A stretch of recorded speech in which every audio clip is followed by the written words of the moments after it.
Hello friends, as you know, I am learning how to speak based on conditional sentence. तो कैसे conditional sentence के आधार पर अंग्रेजी बोली जाती है, वही मैं पिछले वीडियो में बता रहा था, जो कि इस वीडियो में भी कुछ चर्चा हम करेंगे। तो जैसे कि कभी कभी होता है, यदि वह आया तो मैं उसकी मदद करूँगा। यदि वो आया तो मैं इसकी मदद करूँगा। ओके, तो यहाँ पे एक सेंटेंस यदि वह आया पास्ट टेंस में, दूसरा मैं उसकी मदद करूँगा। तो अगर एक पास्ट टेंस में है, दूसरा फ्यूचर में है, तो कैसे बनेगा? तो यहाँ पे बनेगा if he came comma I would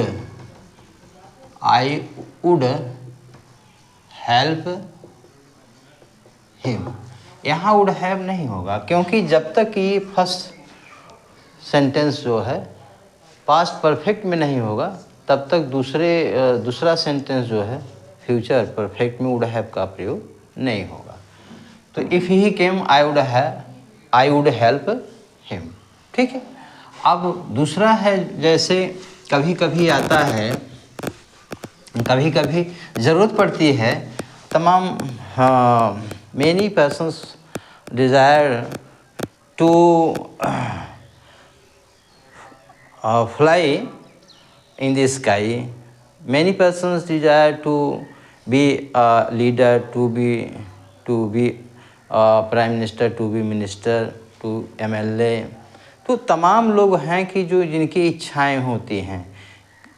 कभी कभी ये भी होता है कि मेरे पास पैसा होता तो मैं एक मोबाइल खरीद लेता, या कभी कभी ये भी आता है वाक्य जो है कि मैं पक्षी होता तो आकाश में उड़ता, मैं प्रधानमंत्री होता तो देश की समस्या को हल कर देता। तो जब तक देखिए ग्रामर के कुछ नियम नहीं जानेंगे, ठीक है, unless you know knowledge of grammatical rules, you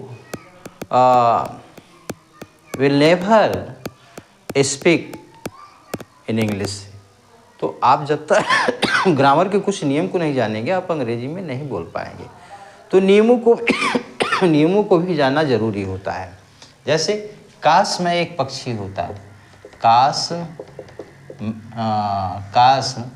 मैं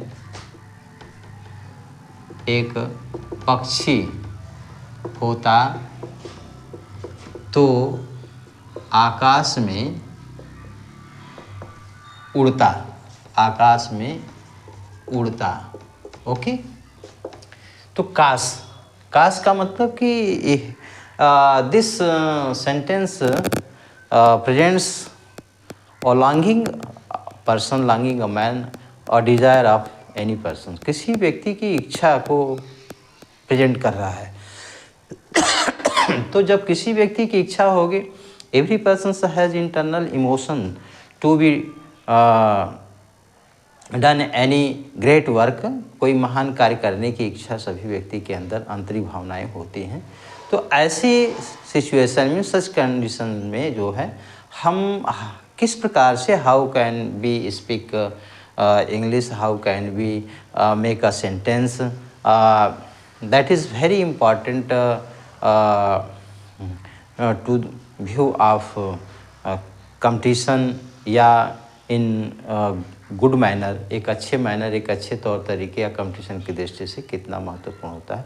तो हम इन सब चीज़ों को जब कुछ जानते रहेंगे तभी हम बोल पाएंगे, तभी हम जो है फ्लुएंटली जो है, या फ्रैंकली ओपनली जो है, हम anywhere we go there we can speak English. जहाँ भी कहीं हम जाते हैं वहाँ पे हम अंग्रेजी बोल सकते हैं। अब इफ़ वी डोंट, या you can say if we never nothing about grammatical rules या we don't know method how to put the sentence in right order, तो वी कैन नेवर सक्सेस, तो हम सफल नहीं हो सकते हैं। तो इसलिए हम लोगों को कुछ न कुछ चीज़ें होना चाहिए। अब काश है तो यहाँ पे कैसे होता है, काश में एक पक्षी होता तो आकाश होता, ये कई प्रकार से बनते हैं। जैसे कि इफ़ से भी बना सकते हैं, इफ़ आई, काश में, तो आई साथ यहाँ जब देखिए कोई एम्फेटिकली जो है या डिजायर विद डिज़ायर जो है कोई भी चीज़ की इच्छा होती है, तो वहाँ पे सेंटेंस में थोड़ा सा परिवर्तन देखने को मिलता है। ठीक है, तो इफ़ आई वेयर क्या हो जाएगा, इफ़ आई वेयर, या यहाँ पे हम ये भी बना सकते हैं वुड दैट, वुड दैट। तो इफ़ से चाहे शुरू करें चाहे वुड दैट से शुरू करें। इफ़ आई वेयर एक पक्षी होता, if I were a bird, if I were a bird, काश में एक पक्षी होता, ये हो गया ओके, कामा, तो आकाश में उड़ता, कौन उड़ता, who flies in the sky, I, तो I would have, I would, I would have, I would have flown, flown, fly flew, fly flew, flown, flown in the sky.